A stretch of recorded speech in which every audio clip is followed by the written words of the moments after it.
Hi, I'm Georgette. Hi, I'm Stu, and here's the answers to the questions we get asked the most.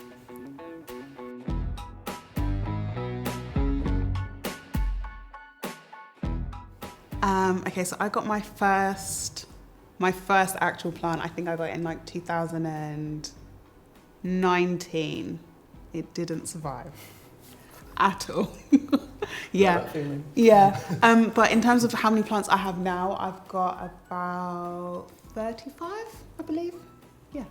Tend to water them on different days, obviously, because they've all got different schedules. So yeah, but they definitely take way too long to water. How about you? I know that feeling. Yeah. First plant, I got quite a long time ago, like probably at uni. So we're going back 15 years, 15, 16 years. But I've had multiple plants that I've killed along the way, but then heavily collecting plants has probably been the last 5 years. Now I've kind of crept up to 120-ish.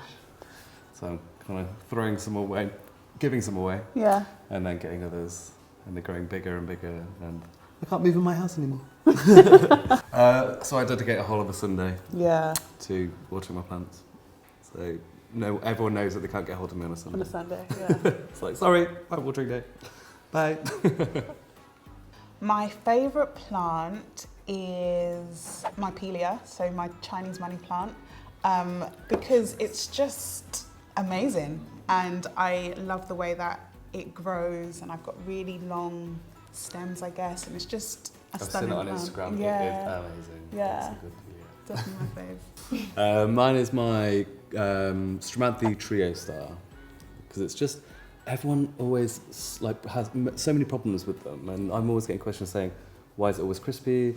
For some reason, it loves my bedroom and the location in my bedroom, so it's kind of away from direct light, next to the humidifier, so it's grown loads in the last year or so that I've had it, but it's definitely my favourite. So cool. Definitely my favourite, I love it.